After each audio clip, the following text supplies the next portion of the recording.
No way. Fuck, you're gonna have to edit the part where I'm taking my piss out. Oh my God, it's only one Oh trouble. my gosh. Bro, you're gonna have one chance probably. So if I'm doing like a 5-day trip, Yep. it might be like a 150, 200K round trip. Right. But the idea is you set up a base camp eventually and you operate around that. There's just something about being out in the bush. It just kind of bring you back to a primitive state, and it's the solidarity and just peace of mind knowing that you're out there. Yep. By yourself. So it's almost like meditative. It is really meditative, yeah. I started boxing probably in 2011. So I was doing boxing and rugby in my youth, and eventually I decided that all the Tongan and Samoan Kiwi kids were getting too big for the rugby. It's like you go out fishing on a boat in the heat of the day and it feels like you've done a workout by the time you get home. Yeah. Just like the fatigue, and I guess that's where growing up in the NT, the bush helps you get used to that. Training in the heat up here really does build a heap of resilience.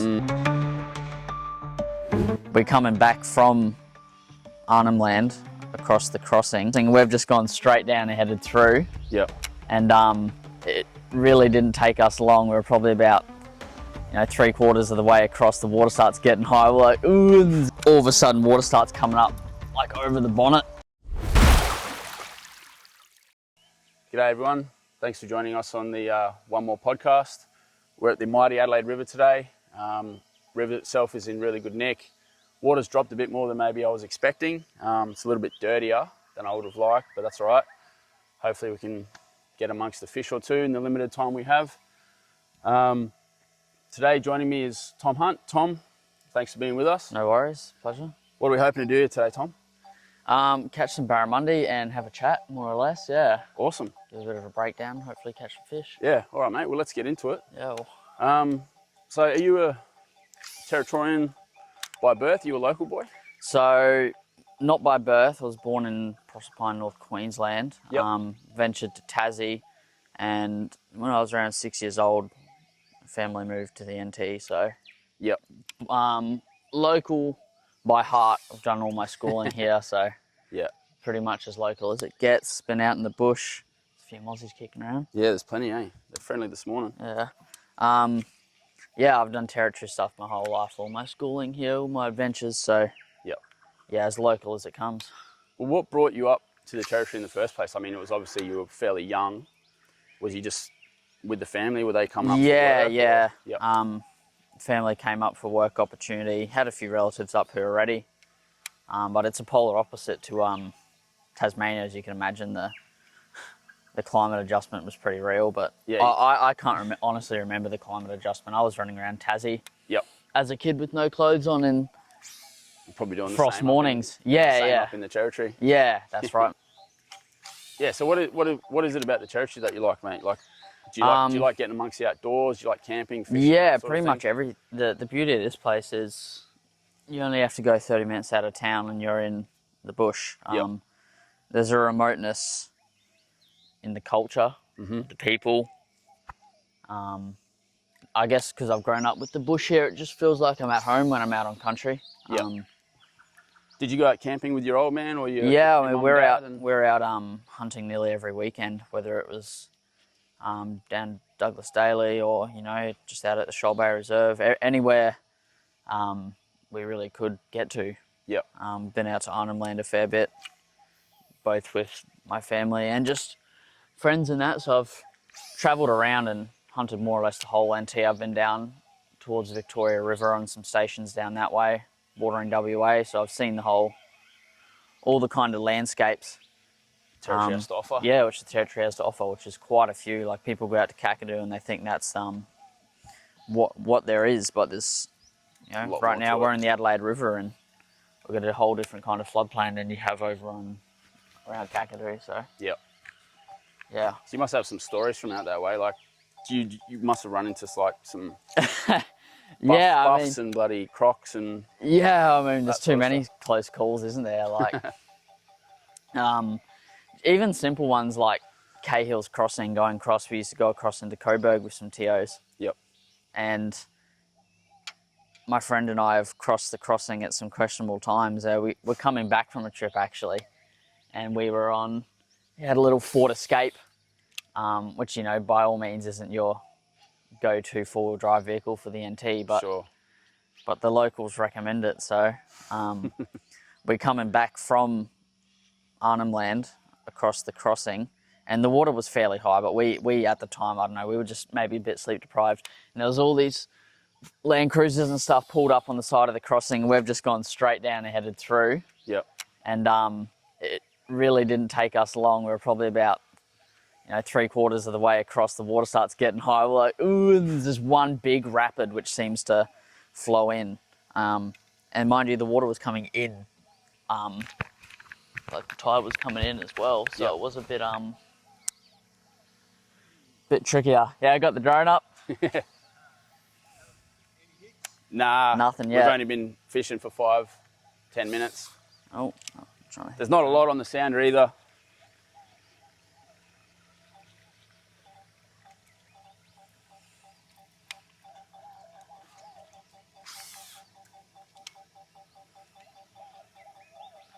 There are a few blokes getting around. Yeah. It is the weekend, I guess. Yeah, it is the weekend.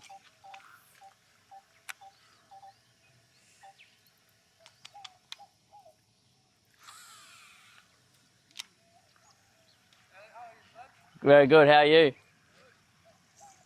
Oh, you might have lures caught up there, or is that? That's the others. Any bites? All Yeah. right. Yeah, same as us.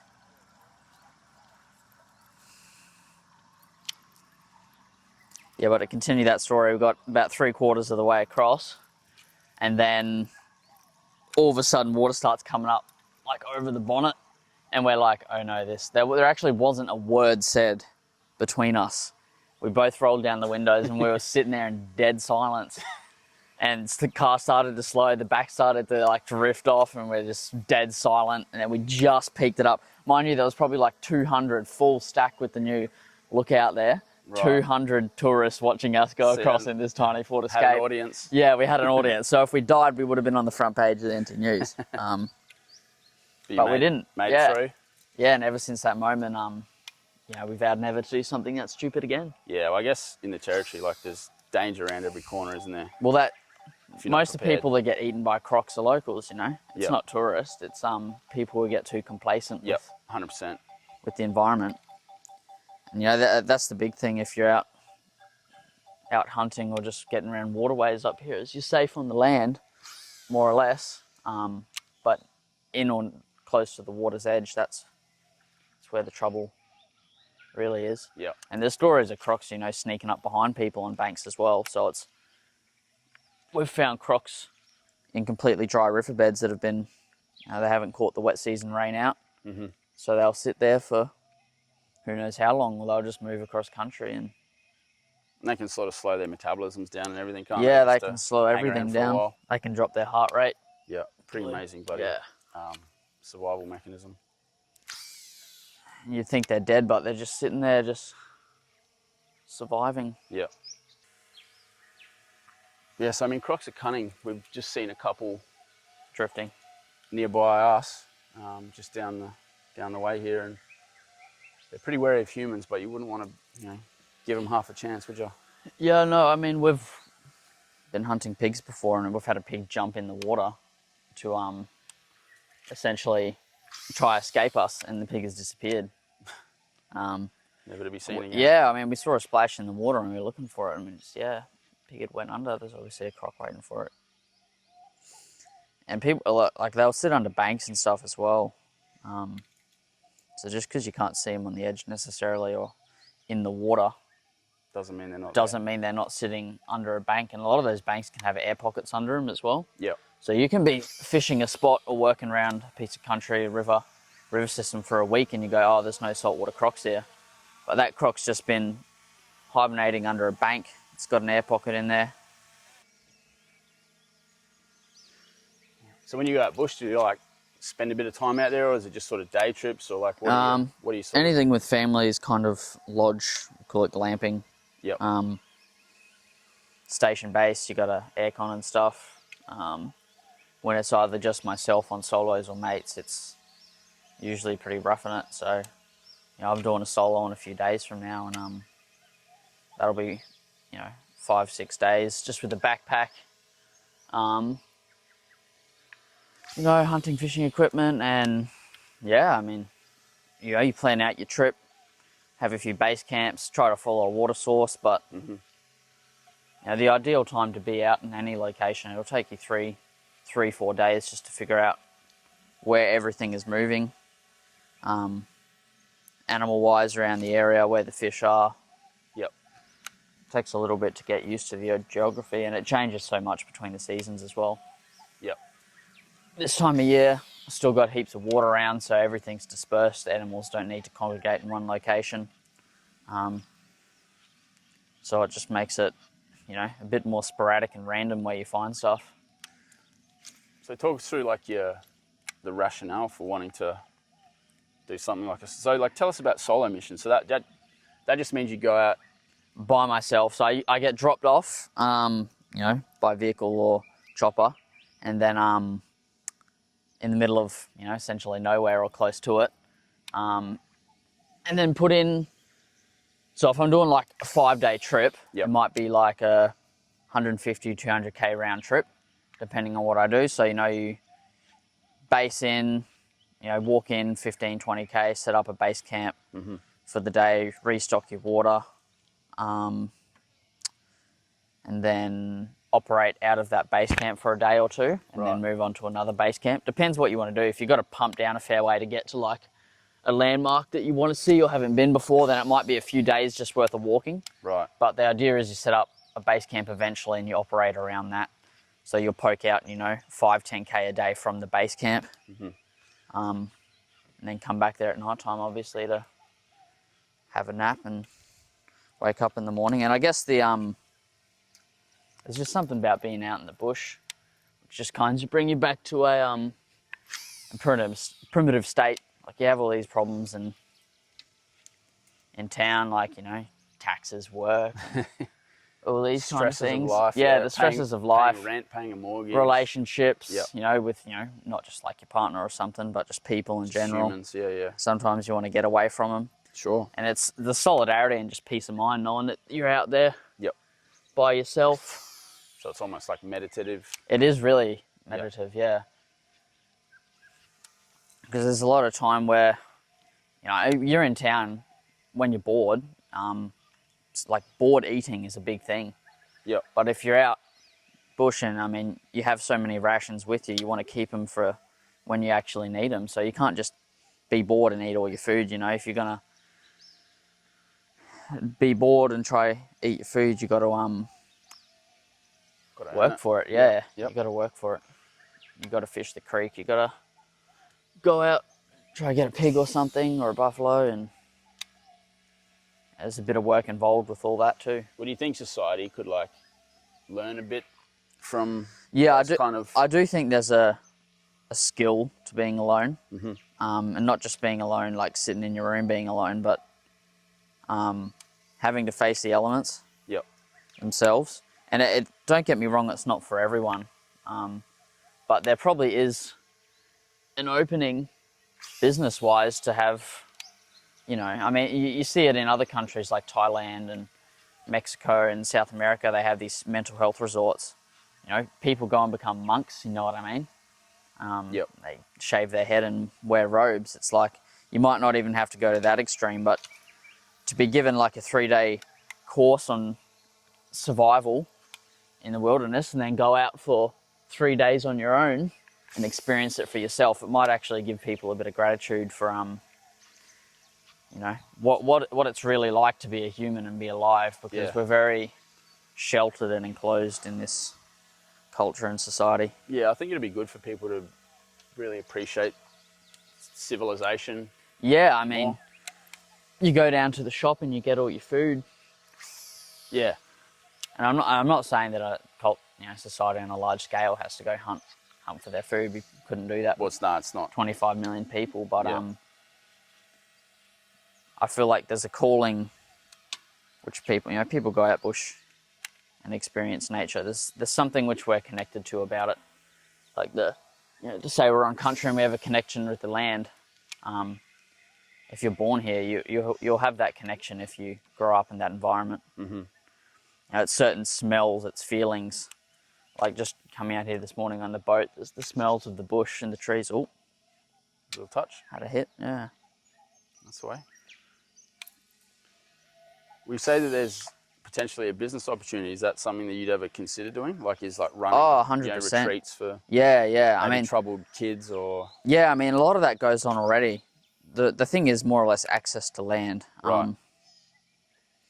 A lot of land up here is either Indigenous land, government, Yep. pastoral lease, station. It's tied up. Yeah, so, I mean, I've spent time in communities up here, and a lot of the young fellas, they're already out doing all that stuff, But the kids who are troubled are in town bored, probably because they don't have the sustainability in the community to like do those activities.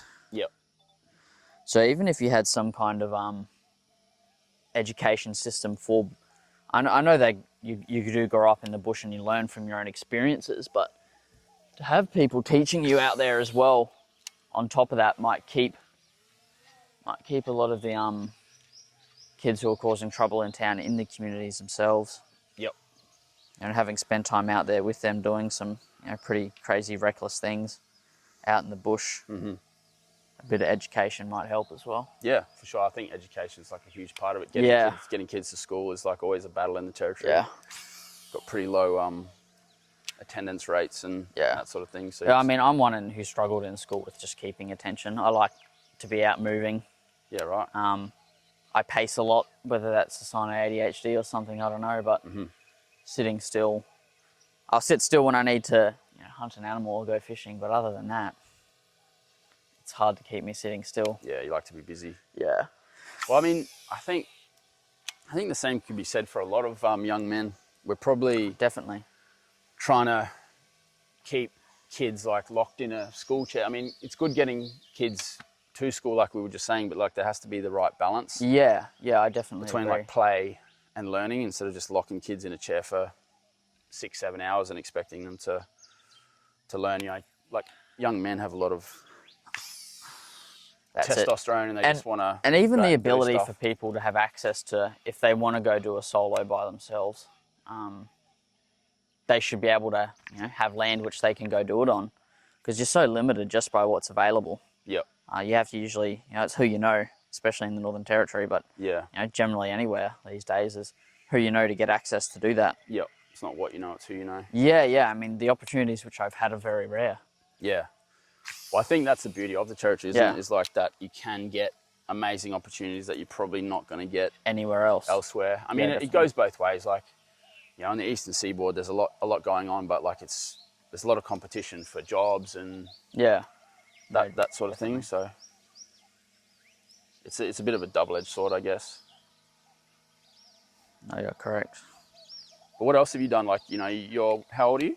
21. 21. So you're pretty young, but so from what I know about you, like you've done a lot already for your 21 years. Yeah. So probably 2 years ago, probably even ducking it back a bit further. So I'll trace it back a lot further. In high school, I started to learn to code. So we had a bit of a IT class, which I went into, but we didn't really do much. So in my own time, like I've kind of got the best of both worlds. I'm good with computers, but I also love the bush. So Yep. So you got balance by the sound. Yeah, I do have balance. Well, it's just keeping my mind occupied. And when you're not out bush, you got to do it in town. Software engineering, self-taught how to code. Yep. For about 3.5 years, but it started to get serious probably at the start of 23. Okay. 24 was the year of developing and working in Web3. So a good friend and I had an opportunity to develop some crypto NFT games. Wow. So we did that, and we pretty much jumped straight in the deep end. Like I had to learn Solidity, which is a language which they use for the Ethereum blockchain, from scratch. Yep. Prior to that, I'd pretty much only mucked around in Golang and some JavaScript. kind of building some banking system stuff just in my own time. Right. Compounding interest and just transfers and all that. Nothing just to be published, simply for the sake of learning how to code. Skilling up and Yeah, and I think the best way if you're going to self-teach like that is, one, have ChatGPT or some kind of AI chatbot, because it helps a heap, especially now that they're advancing. But yeah, so it's pretty much a 9-month process from learning to launch, and there was a lot that went on in that time. It was 2 of us devs. We ended up getting some other devs on board to help build or speed up the process. Yep. But it was hectic. We were talking like, I'd work from 6 till 2, then I'd code until around 5 o'clock. You're gonna struggle there with the code until around 5 o'clock. Yep. Hit the training. That's the MMA training, and then finish training around 9:30, 10 o'clock. By the time I'd cycled home, and by then that's a big fish, if it is one. By then it was time to have dinner and get back into coding, so I was going to bed at like midnight, 1 o'clock every night. Just building and failing and learning and the whole process through and through. You sound like you're a lot further ahead of where I was when I was 21.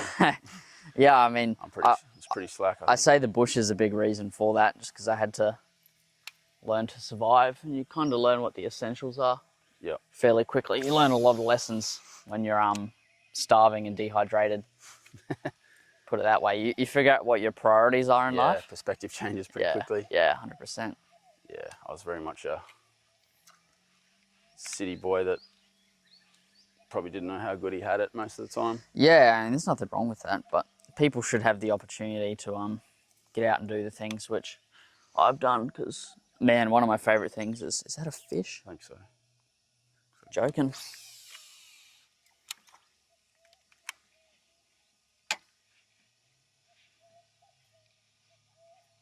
Well, that's a big barrel. It's a massive barrel. It's a meatery for sure.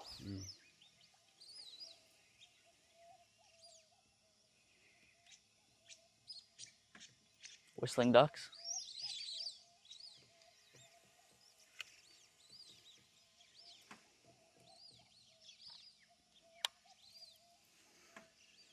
You said you were doing training. Was that like combat sports or something? Was it? Yeah, so I started that. boxing probably in 2011. So I was doing boxing and rugby in my youth, and eventually I decided that all the Tongan and Samoan Kiwi kids were getting too big for the rugby. Yeah. They'd hit puberty early and I hadn't yet, so I thought I'd switch over to the boxing, just because all the leg injuries and knees and stuff, it's hard to do 2 of those, physical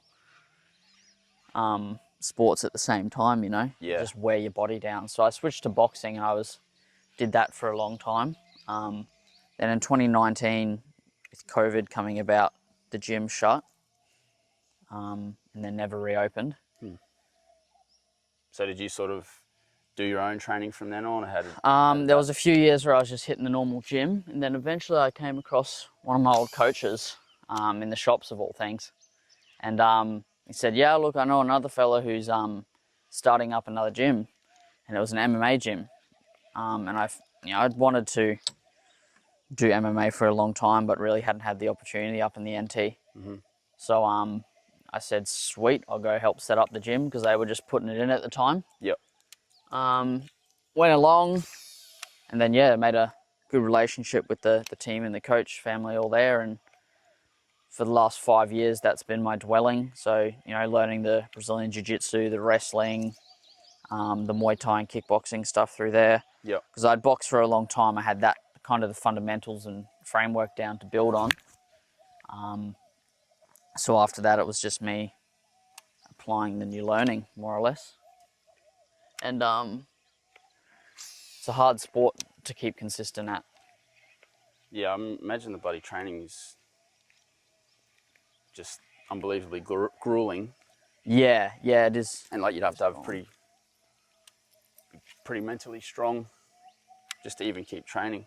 The big one is the fatigue on your body if you're training 5-6 days a week. You know, like it just wears you down. Like if you don't train for like a month, whether you're on an injury, you're just taking some time off, how much like your body feels so much better than it does when you're training consistently. Like you get in good shape, but even now, because I went through a phase of like running marathons, and I did my own marathons and runs longer than marathons, and it just cooked my knees. So then you combine that with the MMA, and you're doing lots of wrestling, and you're up and down, boxing, you're jumping around, and then you chuck cycling in on top of that. There was a point where I was riding 50 to 60k a day to and from work and training. So I was doing 3 to 4 hours of MMA training, so MMA and weights combined, and then 2 hours of cycling a day. Jesus. So I was doing at least 6-7 hours of more or less training a day. Yep. I guess you're only 21 now, so you must have been fairly young and fit. And... Yeah, 18, 19, 20. Still am pretty fit, by all standards. Actually, we were talking earlier about like the difference. Like you go out fishing on a boat in the heat of the day, and it feels like you've done a workout by the time you get home. Yeah. Just like the fatigue. And I guess that's where growing up in the NT, the bush helps you get used to that. Yep. But just the heat, training in the heat up here really does build a heap of resilience. Well, I mean, the people that you get to meet, right? Like, so, I remember a few weeks back we got to...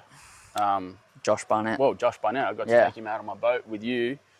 Like, for those who don't know, that is an ex-UFC heavyweight. Like an absolute fighter. Crazy, like, fighter. He's got, like, an insane regimen. He's fought the best of the best and beaten many of them. And here he was in humble old Northern Territory, yeah. Was he teaching you guys he was doing a seminar at the gym, which was really good. Did you get much out of it? Yeah. I mean, with every athlete, and every gym kind of comes with a new approach. Yeah, it's the, so the more, every gym kind of brings a new aspect. It has a focus, right? So you'll find gyms which are better at striking, and they'll have, a few very elite boxers in the gym, or Muay Thai specialists. And what Josh brought was an elite, he's a catch wrestler, so he brought a really unique wrestling background into the gym, and our coach is already a 3rd degree black belt, so we're fairly grappling heavy face gym. Me myself having boxed and done some stuff for the Australian titles, and that having 26 boxing matches, I bring a good level of boxing skill to the game. Sure. And you'll find that more or less every gym you go to, you learn something new, because people fight differently, and especially in Darwin, where you've got a small MMA community, you really cherish the ability to have, some different foreigners, come into some... 100%. Even with sparring, the difference it makes to have another gym or to travel down south. Every time we go down for fights, we make the most of the opportunity and do some sparring with the local gyms. Yeah. And it was good. We got to take him up to Goat Island. Yeah. Meet Kai. I think he really appreciated like a true top-end experience, going up to Goat Island, having a buffalo burger, had a few beers. That's something the NT can provide, and there's not enough tourism based around the individual experience. Like you have the Croc cruise and your tours and stuff, but there definitely is a market for someone like, on the Next Gen North podcast, Andrew Eucles has his safari or whatever his little thing is, and he takes people out, and that idea is really great. Yeah, it just showcases what the territory has to offer. His skill set, yeah. And obviously his expertise as a bushman. Yeah. It's great. It's a forgotten skill, and it sits at the base of some really good morals and lessons. Being able to survive and thrive out in the bush. Just, yeah. Well, getting back to nature, like we were saying before, is it's just good for the soul. Yeah, definitely. And I it's mean, how something peaceful is it out here now? Oh, it's like the morning, like watching the sunrise and the bird life and all that sort of stuff. You just, Yeah. it's you're Unreal. hard pressed to get that anywhere else. Yeah. Well, do you think you'll ever with your bush trips?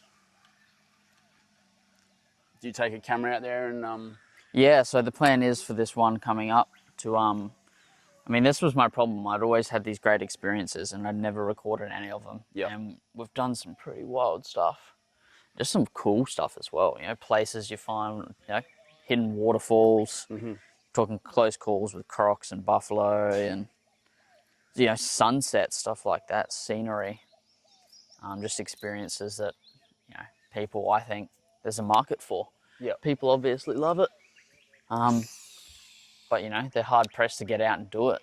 So providing, you know, obviously at the moment I'm doing videography and editing. So if I can provide people with, you know, the experience from their living rooms to a degree, yeah, it might encourage them to go out or, you know, just live it a bit themselves.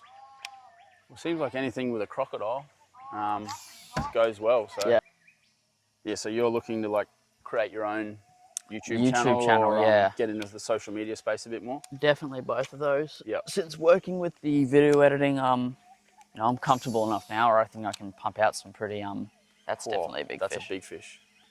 Some nice content. Yep. You know, it's difficult when you are solo to remember to do stuff. So you just got to consciously be thinking about it. You know, that sitting at home editing is the easy part. It's getting out there and like, how can I turn this into content? Yeah, 100%. You know, that means stopping in random locations where you might not want to stop just to get some drone footage or get the camera out. You know, just getting even just another thing. If you're out there for a long time doing solos, you know, you're talking 2 weeks to a month. You learn to observe animals. Right. So, you know, often you're busy hunting them. If you're not out there for a long period of time, you actually don't get to observe their behavior. But if you're out there for long periods of time, you can sit there for hours and just watch them. Yep. You know, take them in for what they are. And what do you like try to learn their sort of yeah, again, patterns and behaviors eating patterns and do change depending on the time of year. Yep. Where are we? But one thing is definitely certain, that everything moves to water. Stuff like that, you know, but buffalo, they're generally a curious animal. So if they're not used to seeing humans, you know, they can be a bit curious and actually approach you, but that, you know, the people that usually get charged or wounded are, you know, hunting a wounded buffalo. Right. Or do they startle them as well? Like, do they get a bit scared if you... Usually they don't know what you are, so they just run away, you know? Yep. Or if they've seen hunters before, they will run away. You know, those are the ones that are smart. But I'm saying that I've been out hunting before and we've had buffalo double back on our tracks. Right. So they're not stupid. They know how to, you know, this is a thing I observe in Africa with the Cape buffaloes, that they will double back on tracks and actually, you know, charge people from behind. Right. Which is... They can smell you, I guess. Pretty freaky, yeah. I mean, they can smell you. They stick their nose up in the air. Yep. All they do all day is walk around, eat grass. You know, we're talking in the middle of the day in the Northern Territory, for years and years. So they're really good at what they do, and they don't really have any natural predators apart from crocodiles. You got to have a big croc to take down a buffalo. Correct, and dingoes will have a crack at, you know, calves. I've actually seen a baby calf that had been stuck in mud before, and then dingoes had got to it and eaten it. Wow. So he got stuck in the mud and the mother couldn't. Just had no chance. Yeah.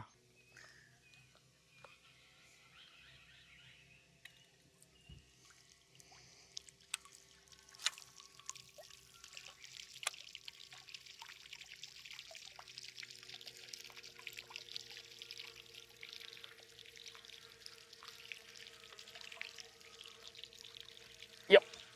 No way. Fuck, you're gonna have to edit the part where I'm taking my piss out. Oh shit. That's right. You got a hook on and then. That's It's a keeper. No, fucking, come on. Oh my God, it's only one Oh trouble. my gosh. Bro, you're gonna have one chance probably. I'll drive him back.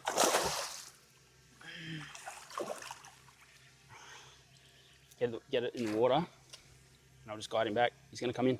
Oh, Ah, fucking. It's tough, cunt, eh? fuck. Doesn't want any of it.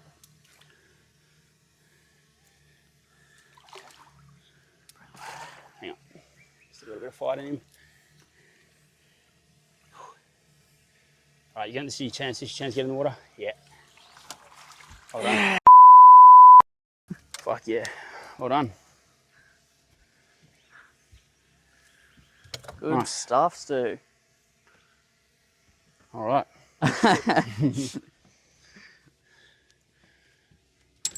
We won't have to edit out. You can just Blur it. blur it. Well, we're just Say caught with your about. hopefully because it's over there, you should be right. Like, Yeah. I was off this side, so. all right, so we've just changed spots. Can't really remember where we got to before, Tom. I think we were talking about crypto or something. Yeah, and the software stuff. Yep. Just trying to think.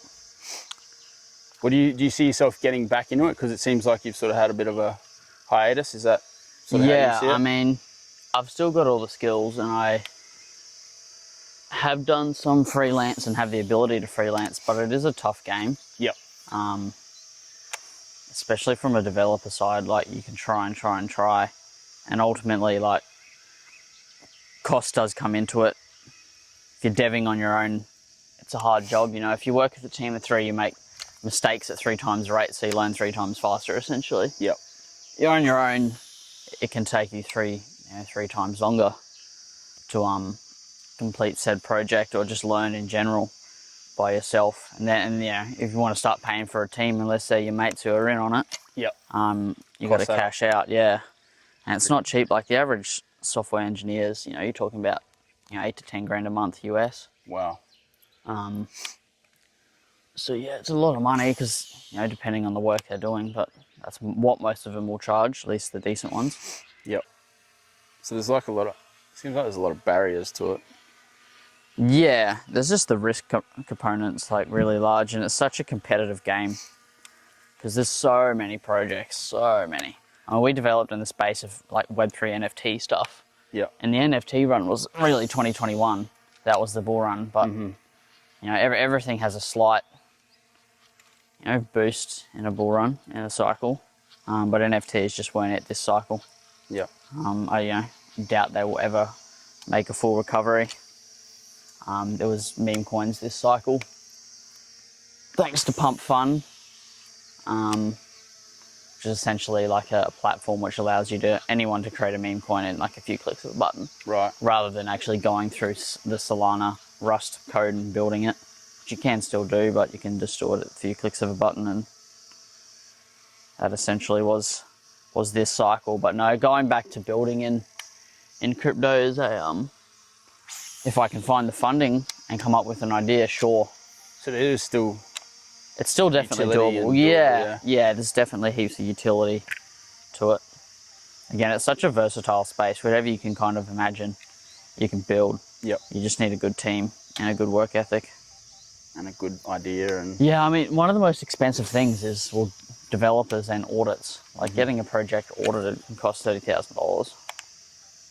You submit it to, I don't suggest submitting to an audit company, so to say, because you pay them and then they do their job, but something called Code Arena, where people compete. Yep. So whoever finds the best exploit essentially gets more money. Yep. From that 30,000. So that's like a really good way to incentivize competition. So what's next for you? You got any big plans or anything in the next sort of couple of years? Definitely the YouTube, I think. Yep. Hit that off hard. Just means taking a bit more time to get out and about. It's a lot of energy going out for solo trips, but yep. Again, it's content. Photography is a big one as well. When you're out there, you may as well utilize the chance you have. Yep. Definitely hit Eucl's up to get him out on this though. Again. Yeah, that's a great idea actually. Was he quick to respond to you? originally? Yeah, he was great. He was very eager to come on the Next Gen North podcast. And it was after Darwin Cup, so he was a little bit, dare I say, yeah, and just had a really interesting story to tell, and has had, I think, a really interesting life in general. Yeah. I mean, he's cut from probably similar cloth to you, I reckon. Mm. You boys just love the bush and love getting out amongst it and trying to tame it. And I mean, there's a lot of the catching animal stuff, which I haven't really done. I've caught animals, but I kind of just left them alone unless I was observing or hunting them. yeah,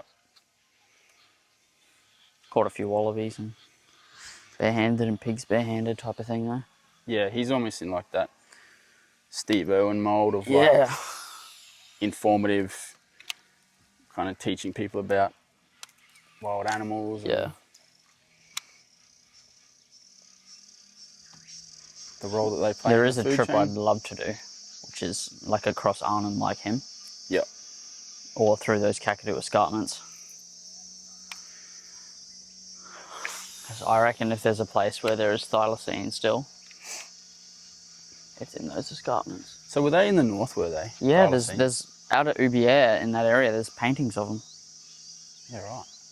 Up in North Queensland, there were supposedly sightings in the last decade. Yeah.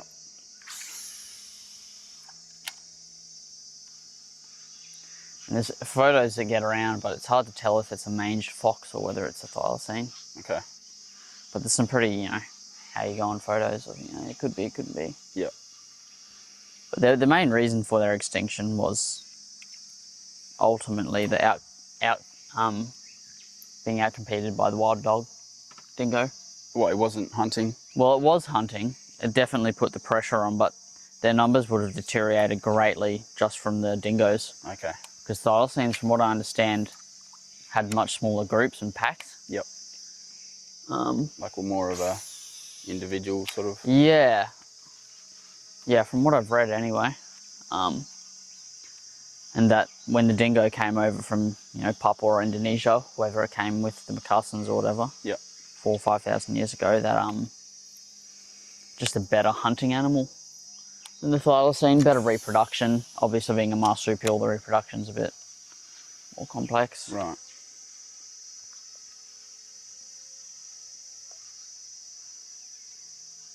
But yeah, the hunting pressure from farmers definitely put it on them. Yeah, and I don't know, were their furs attracting? I'm not sure if it was the furs for the thylacine, but it was definitely the fact that they were just, attacking sheep and Yep. etc.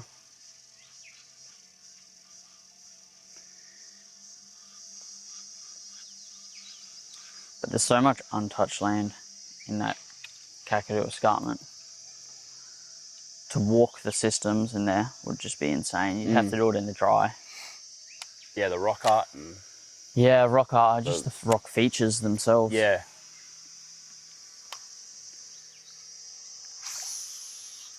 Particularly in that East Arnhem, like where the East Alligator is up the top there. Well, that's the whole Kakadu escarpment range. That whole plateau, Yeah, so it's like 100k square or something ridiculous of. That's the plateau I'm talking about. All right, guys, that'll probably do us for this edition of the podcast. Appreciate Tom coming in and joining us and having a bit of a flick. We managed to get one fish in the boat. Wasn't really on camera, but we'll show it to you a bit later. Yeah, Tom, appreciate your time, mate. We'll have to No get worries, you on thank you, yeah. find out about how your long trip into the bush goes. Round 2, yep. Awesome. All right, thanks, guys. We'll catch you next time. See ya. Cheers.